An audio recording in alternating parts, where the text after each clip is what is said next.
नमस्कार साथियों, निश्चय एकेडमी के इस ऑनलाइन प्लेटफॉर्म पर आप सभी का स्वागत करते हैं। दोस्तों, आज के इस वीडियो में यहाँ पर हम डिस्कस करेंगे 29 मार्च का महत्वपूर्ण मध्य प्रदेश का करंट अफेयर्स। तो दोस्तों, वीडियो में जो है आप लास्ट तक बने रहिएगा। तो चलिए दोस्तों, शुरुआत करते हैं आज के इस वीडियो की।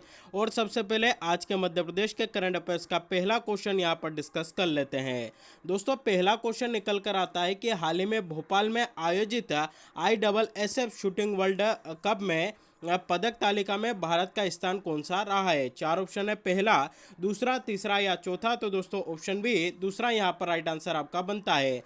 हाल ही में भोपाल में ISSF शूटिंग वर्ल्ड कप जो है आयोजित किया गया है और इसमें जो पदक तालिका जारी की गई है उसमें हमारा जो भारत देश है वह आपका दूसरे स्थान पर रहा है। चलिए इससे जुड़ी जानकारी यहाँ पर देख लेते हैं। तो ISSF world cup shooting championship में चीन ने 8 स्वर्ण, 2 रजक और 2 कांस्य पदक यानी कि कुल 12 पदकों के साथ शीर्ष स्थान हासिल किया है। वहीं भारत 1 स्वर्ण, 1 रजत और 5 कांस्य यानी कि कुल 7 पदक के साथ दूसरे, और जर्मनी 1 स्वर्ण, 1 रजत, 1 कांस्य पदक के साथ जो है आपका तीसरे स्थान पर रहा है। चूंकि यह दोस्तों ISSF शूटिंग वर्ल्ड कप जो प्रतियोगिता है उसका आयोजन आपका भोपाल में हुआ था, तो यह इंपॉर्टेंट हमारे लिए यहाँ पर बन जाती है। साथ ही पदक तालिका में भारत जो है किस स्थान पर रहा है वह भी हमारे लिए यहाँ पर इंपॉर्टेंट बन जाता है। चलिए दोस्तों, यहाँ पर भोपाल की बात आई है तो इससे जुड़ी कुछ महत्वपूर्ण जानकारी आप यहाँ पर देख लीजिए। अगर आपसे पूछा जाए कि भारत का पहला ई कचरा क्लिनिक किस शहर में स्थापित किया गया है, तो दोस्तों यह मध्य प्रदेश की राजधानी भोपाल में स्थापित किया गया है। अगला क्वेश्चन है कि भोपाल राज्य का प्रथम नवाब कौन था। तो दोस्तों इसका जो है राइट आंसर आपका बनेगा यार मोहम्मद खान। यार मोहम्मद खान जो है आपका भोपाल का पहला नवाब था, प्रथम नवाब था। वहीं अगर आपसे पूछा जाए कि भोपाल राज्य की प्रथम महिला शासिका कौन थी, तो दोस्तों इनका नाम है आपका कुदसिया बेगम, जिसे कि गोहर बेगम के नाम से भी आपका जाना जाता है। कुदसिया बेगम भोपाल राज्य की प्रथम महिला शासिका थी। अगला क्वेश्चन है कि ढाई सीढ़ी की मस्जिद मध्य प्रदेश के किस शहर में स्थित है। तो दोस्तों यह मध्य प्रदेश के भोपाल में आपकी स्थित है। भोपाल यहाँ पर हमारा राइट आंसर बनता है। और ढाई सीढ़ी की मस्जिद का निर्माण किसने कराया था, तो दोस्तों मोहम्मद खान के द्वारा इसकी जो है स्थापना की जाती है, इसका निर्माण आपका करवाया जाता है। अगला क्वेश्चन है, भोपाल में स्थित भोजताल को रामसर साइट में कब शामिल किया गया। तो दोस्तों इसको वर्ष 2002 में आपका शामिल किया जाता है। कुछ और प्रमुख फैक्ट यहाँ पर देख लीजिए। अगर आपसे पूछा जाए कि भोपाल राज्य की स्थापना किसने की थी, तो दोस्तों मोहम्मद खान के द्वारा की जाती है। कब की गई, 1724 में। और दोस्तों मोहम्मद खान कौन था, तो यह आपका एक अफगान सैनिक था। तो यह भी क्वेश्चन इंपॉर्टेंट बनता है। अगला क्वेश्चन है कि मध्य प्रदेश के किस जिले का जनसंख्या घनत्व सबसे ज्यादा है। तो दोस्तों वह आपका भोपाल का है। और भोपाल का जनसंख्या घनत्व कितना है, तो 855 प्रति व्यक्ति वर्ग किलोमीटर जो है यह आपका यहाँ पर भोपाल का जनसंख्या घनत्व है। 855 व्यक्ति प्रति वर्ग किलोमीटर भोपाल का जनसंख्या घनत्व है। अगला क्वेश्चन है, मध्य प्रदेश हाईकोर्ट की तीसरी खंडपीठ कहाँ प्रस्तावित है। तो दोस्तों ये आपकी भोपाल में ही प्रस्तावित है। अगला है मध्य प्रदेश OBC आयोग, मध्य प्रदेश ST आयोग, मध्य प्रदेश SC आयोग और मध्य प्रदेश का जो अल्पसंख्यक आयोग है इसका मुख्यालय कहाँ पर है। तो दोस्तों इनका भी मुख्यालय आपका भोपाल में ही स्थित है। चलिए अगला क्वेश्चन यहाँ पर हमारा डिस्कस कर लेते हैं। क्वेश्चन निकल कर आता है कि मध्य प्रदेश के किस शहर में 29 मार्च से 2 अप्रैल तक फौजी मेले का आयोजन किया जाएगा। तो दोस्तों राइट आंसर आपका यहाँ पर बनता है मध्य प्रदेश के भोपाल शहर में 29 मार्च से लगाकर 2 अप्रैल तक जो फौजी मेला है उसका आयोजन दोस्तों आपका किया जाएगा। तो चलिए इससे जुड़ी कुछ महत्वपूर्ण जानकारी यहाँ पर देख लेते हैं। तो भारतीय थल सेना, पैदल सेना, वायुसेना और नौसेना के सभी तीनों अंग 29 मार्च से भोपाल के फौजी मेले में अपनी शक्ति का प्रदर्शन करेंगे। मेले का आयोजन 29 मार्च से MVM कॉलेज मैदान भोपाल में होगा और इस मेले का समापन 2 अप्रैल को आपका किया जाएगा। तो फौजी मेले का आयोजन कहाँ किया जा रहा है, भोपाल में। कब से स्टार्ट होगा, 29 मार्च यानी कि आज से स्टार्ट होगा। और कब तक चलेगा, तो दोस्तों आपका 2 अप्रैल तक यह चलेगा। चलिए यहाँ पर मेलों की बात आई है तो मध्य प्रदेश में लगने वाला कुछ मेलों की चर्चा यहाँ पर कर लेते हैं, जहाँ से कि एग्जाम में क्वेश्चन आपके बनते हैं। अगर आपसे पूछा जाए कि रामलीला का जो मेला है उसका आयोजन कहाँ होता है, तो ग्वालियर में इसका आयोजन किया जाता है। पीर बुधान का मेला कहाँ पर लगता है, तो मध्य प्रदेश के शिवपुरी जिले में इसका आयोजन होता है। वहीं अगर आपसे पूछा जाए कि नागा जी का मेला कहाँ लगता है, तो मुरैना जिले के पोरसा गांव में नागा जी का जो मेला है उसका आयोजन किया जाता है। हीरा भूमिया का मेला, इसका आयोजन कहाँ होता है, तो मध्य प्रदेश के ग्वालियर शहर में इसका आयोजन किया जाता है। और तेजा जी का मेला, इसका आयोजन गुना जिले के भामावड़ में आपका किया जाता है। कुछ और मेलों की चर्चा यहाँ पर कर लेते हैं। जोगेश्वरी देवी का मेला कहाँ पर लगता है, तो दोस्तों यह आपका चंदेरी में लगता है। और चंदेरी कहाँ आता है, तो दोस्तों यह आपका अशोकनगर के अंतर्गत आता है। तो अशोकनगर के चंदेरी नामक स्थल पर प्रतिवर्ष जोगेश्वरी देवी का मेला आयोजित किया जाता है। महामृत्युंजय का मेला, इसका आयोजन कहाँ होता है, तो मध्य प्रदेश के रीवा जिले में होता है। वहीं चंडी देवी का मेला, इसका आयोजन कहाँ होता है, तो सीधी जिले के धिदरा नामक स्थान पर इसका आयोजन किया जाता है। कान्हा बाबा का मेला, इसकी दोस्तों बात करें तो यह आपका शोडलपुर में लगता है। और शोडलपुर आपका कहां पर आता है, तो दोस्तों यह मध्य प्रदेश के होशंगाबाद जिले में आपका आता है। तो यह हमारे लिए यहां पर इंपॉर्टेंट बनता है। वहीं अगर आपसे पूछा जाए कि बरमान का मेला, इसका आयोजन कहां किया जाता है, तो नरसिंहपुर जिले के सुप्रसिद्ध ब्राह्मण घाट पर प्रतिवर्ष जो है बरमान मेले का आयोजन आपका होता है।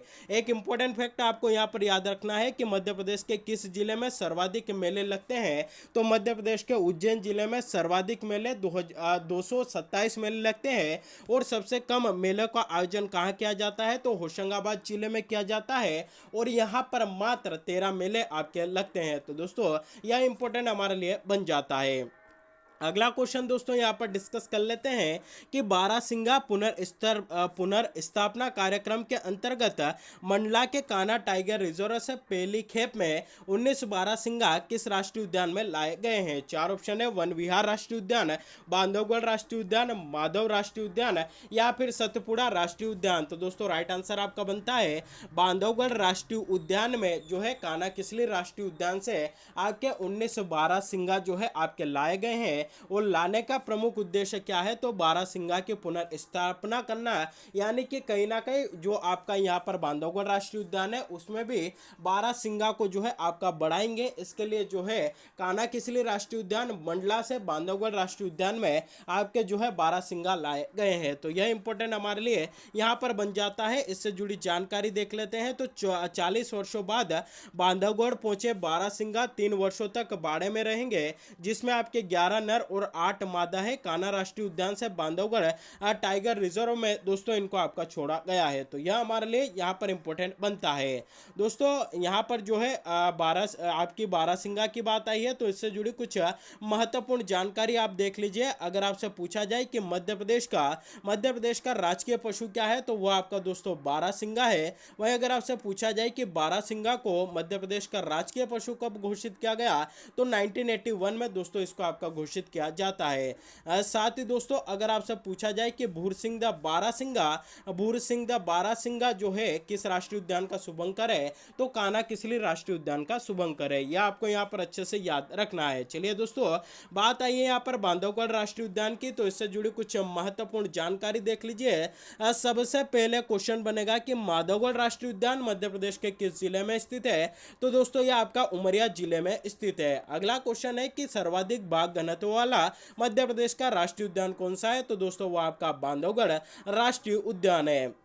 अगला क्वेश्चन है कि बांधवगढ़ राष्ट्रीय उद्यान की स्थापना कब होती है। 1968 में दोस्तों इसकी स्थापना की जाती है। 1992-1993 में यह प्रोजेक्ट टाइगर के अंतर्गत आपका शामिल होता है। अगला क्वेश्चन कई बार एग्जाम में आ चुका है कि चरणगंगा नदी मध्य प्रदेश के किस राष्ट्रीय उद्यान से प्रवाहित होती है, तो दोस्तों बांधवगढ़ राष्ट्रीय उद्यान से ही आपकी चरणगंगा नदी प्रवाहित होती है। अगला क्वेश्चन बनेगा कि 32 पहाड़ियों से घिरा हुआ मध्य प्रदेश का राष्ट्रीय उद्यान कौन सा है, तो दोस्तों वह आपका बांधवगढ़ राष्ट्रीय उद्यान है, जो कि 32 पहाड़ियों से घिरा हुआ है। चलिए अगले जो कल के करंट है उनका एक बार यहाँ पर रिवीजन कर लेते हैं। पहला क्वेश्चन था कि किस जिले में स्थित पृथ्वीपुर को नवीन अनुविभाग बनाने की स्वीकृति दी है, तो दोस्तों मध्य प्रदेश के निवाड़ी जिले में स्थित पृथ्वीपुर को नवीन अनुविभाग बनाने की जो है स्वीकृति यहाँ पर राज्य शासन के द्वारा दी गई है। अगला क्वेश्चन दोस्तों हमने जो है यहाँ पर देखा था वह हमारा यहाँ पर था कि मार्च 2023 को हुई कैबिनेट की बैठक में निम्नलिखित में से किसे तहसील बनाने के प्रस्ताव को मंजूरी दी गई है? तो बांदरी, दुधमनिया और अमायन ग्राम पंचायत, इन तीनों को जो है आपका तहसील बनाया जाएगा। बांदरी जो आपकी है यह सागर जिले के अंतर्गत आती है, दुधमनिया जो है यह आपकी सिंगरौली जिले के अंतर्गत आती है, और जो अमायन ग्राम पंचायत है दोस्तों ये आपकी भिंड जिले के अंतर्गत आती है। तो यह आपको यहाँ पर अच्छे से याद रखना है। कुछ महत्वपूर्ण फैक्ट भी यहाँ पर देखे थे, तो इनको अच्छे से पढ़ना चाहते हैं तो कल का वीडियो आप वॉच यहाँ पर कर लीजिएगा। कुछ संवैधानिक फैक्ट भी हमने यहाँ पर पंचायतों से जुड़े हुए देखे थे, जहाँ से हमेशा एग्जाम में क्वेश्चन आपके पूछे जाते हैं। अगला क्वेश्चन है कि मध्य प्रदेश के किस जिले के समीर शर्मा को ambassador of universal human value सम्मान से सम्मानित किया गया? तो मध्य प्रदेश के इंदौर जिले के समीर शर्मा को ambassador of universal human value से आपका सम्मानित किया गया था। ऑप्शन है इंदौर दोस्तों यहाँ पर राइट आंसर हमारा बन जाता है। कुछ जानकारी यहाँ पर देखी थी कि चंबल नदी का उद्गम कहाँ से होता है? तो जानापाऊ पहाड़ी से इसका उद्गम होता है, इंदौर जिले के अंतर्गत आती है। कुल लंबाई 965 किलोमीटर है और मध्य प्रदेश की दूसरी सबसे लंबी नदी है।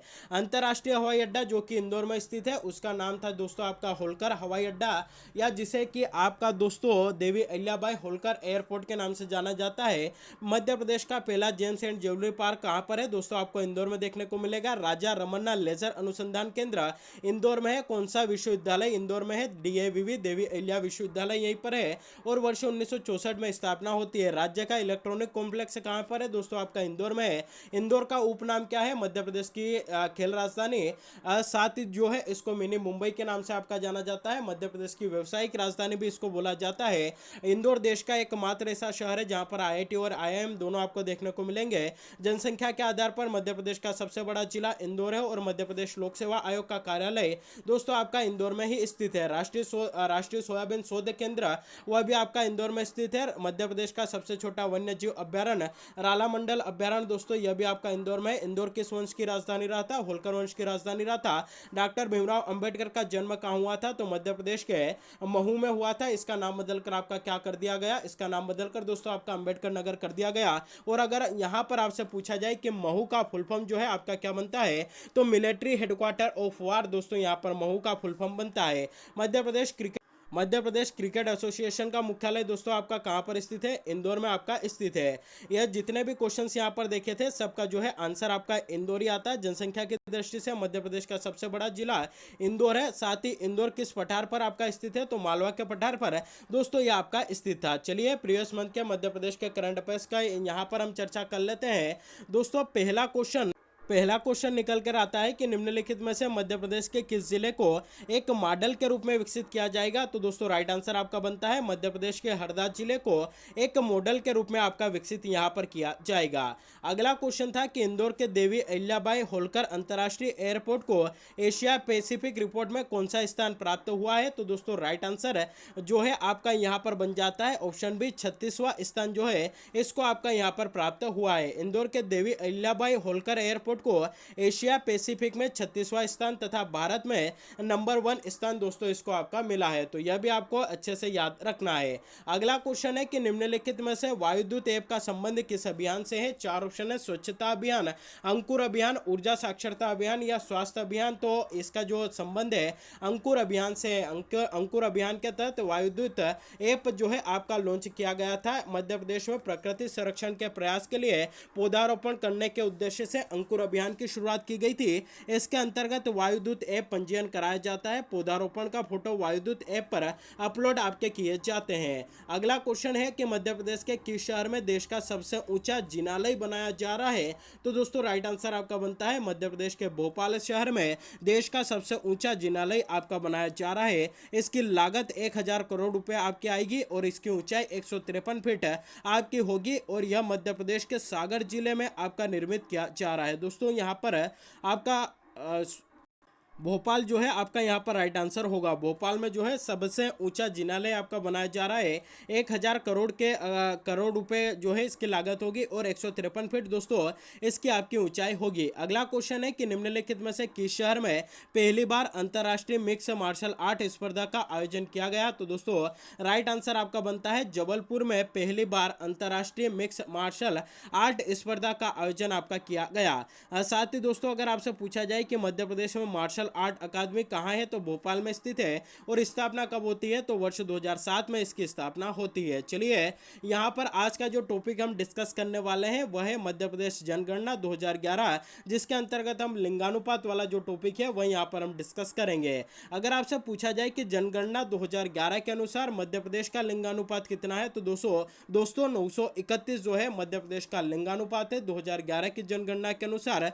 और यह जो है सर्वाधिक लिंगानुपात किस जिले का है, तो बालाघाट जिले का है। कितना है, तो 1021 है। साथ ही अगर आपसे पूछा जाए कि सबसे कम लिंगानुपात वाला जिला भिंड है और यहाँ पर कितना है, तो 837 यहाँ का जो है आपका लिंगानुपात है। वहीं अगर आपसे पूछा जाए कि 5 सर्वाधिक लिंगानुपात वाले जिले मध्य प्रदेश के, तो सबसे ज्यादा बालाघाट का है, दूसरे नंबर पर अलीराजपुर आता है, तीसरे पे मंडला आता है, चौथे पे डिंडोरी आता है और पांचवे पे आपका झाबुआ आता है। वहीं न्यूनतम लिंगानुपात वाले 5 जिले आपके कौन कौन से हैं, तो भिंड, मुरैना, ग्वालियर, दतिया और शिवपुरी। यह आपको अच्छे से याद रखना है। एक होता है दोस्तों शिशु लिंगानुपात, यानी कि जब जो है आपका शिशु का जन्म होता है तो उसमें जन्म के आधार पर जो है यह ज्ञात किया जाता है कि जब जन्म होता है तो 1000 जो शिशु होते हैं उन पर जो है आपके बच्चों और बच्चियों में, लड़का और लड़कियों में, यानी कि 1000 लड़कों पर कितनी लड़कियों का जन्म होता है वह जो है आपका शिशु लिंगानुपात के अंतर्गत आता है। और मध्य प्रदेश का शिशु लिंगानुपात कितना है, तो मात्र 918 है, यानी कि 1000 लड़कों का अगर जन्म होता है तो उस पर जो है सिर्फ 918 लड़कियों का ही जन्म आपका यहाँ पर हो रहा है। और अगर आपसे पूछा जाए कि उच्चतम शिशु लिंगानुपात वाला जिला कौन सा है, तो अलीराजपुर है, उसके बाद डिंडोरी आता है और तीसरे नंबर पर मंडला आता है। वहीं अगर आपसे पूछा जाए कि न्यूनतम शिशु लिंगानुपात वाला जिला कौन सा है, तो दोस्तों मुरैना है, ग्वालियर है और तीसरे नंबर पर आपका भिंड जिला आता है। चलिए पिछले वीडियो में जो आपसे क्वेश्चन पूछा था उसकी चर्चा यहाँ पर कर लेते हैं। क्वेश्चन था कि मध्य प्रदेश का सबसे ऊंचा जलप्रपात कौन सा है। 4 ऑप्शन थे, बहुटी जलप्रपात, चचाई जलप्रपात, केवटी जलप्रपात या रजत जलप्रपात। तो दोस्तों ऑप्शन है बहुटी जलप्रपात यहाँ पर राइट आंसर आपका बनता है। किन लोगों ने राइट आंसर दिया देख लेते हैं। आदित्य ठाकुर इनके द्वारा राइट आंसर दिया गया। आरव देहरिया इन्होंने यहाँ पर राइट आंसर दिया है दोस्तों। साथ ही यहाँ पर जो है आपका राजेश्वरी लोधी इन्होंने राइट आंसर दिया है। रामनाथ सिंह इन्होंने राइट आंसर दिया है। सोनू जाट इनके द्वारा राइट आंसर दिया गया। प्रियंका रायकवार इन्होंने राइट आंसर दिया है। सौरभ रघुवंशी इन्होंने राइट आंसर दिया और सोनम पाठक इनके द्वारा यहाँ पर राइट आंसर आपका दिया गया है। दोस्तों बहुटी जलप्रपात की अगर हम बात करें तो कहाँ पर स्थित है, तो मध्य प्रदेश के रीवा जिले में स्थित है। किस नदी के द्वारा इसका निर्माण किया जाता है, सेलर नदी के द्वारा इसका निर्माण किया जाता है। और इसकी कुल ऊंचाई कितनी है, तो 198 मीटर दोस्तों यह आपका यहाँ पर ऊंचा है। तो यह हमारे लिए यहाँ पर इंपॉर्टेंट बन जाता है। चलिए आज का प्रश्न जिसका जवाब आप सभी को कमेंट करके बताना है कि भारतीय वन प्रबंधन संस्थान Indian institute of forest management IIFM आपका कहां पर स्थित है। 4 ऑप्शन है, इंदौर, जबलपुर, भोपाल या ग्वालियर। तो इसका जो भी राइट आंसर हो, जो भी सही जवाब हो, आप सभी को यहां पर हमें कमेंट करके बताना है। तो दोस्तों यह था हमारे आज के मध्य प्रदेश के करंट अफेयर्स का सेशन। वीडियो अच्छा लगा हो तो वीडियो को अधिक से अधिक लोगों तक शेयर करिएगा, वीडियो को लाइक करिएगा और चैनल पर अगर आप पहली बार विजिट कर रहे हैं तो चैनल को सब्सक्राइब भी जरूर करिएगा और बेल नोटिफिकेशन को प्रेस करके रखिएगा ताकि जब भी वीडियो अपलोड हो इसकी नोटिफिकेशन सबसे पहले आप तक पहुंच सके और आप इसका लाभ उठा सके। तो आज के लिए बस इतना ही, मिलते हैं अगले वीडियो में, तब तक के लिए जय हिंद।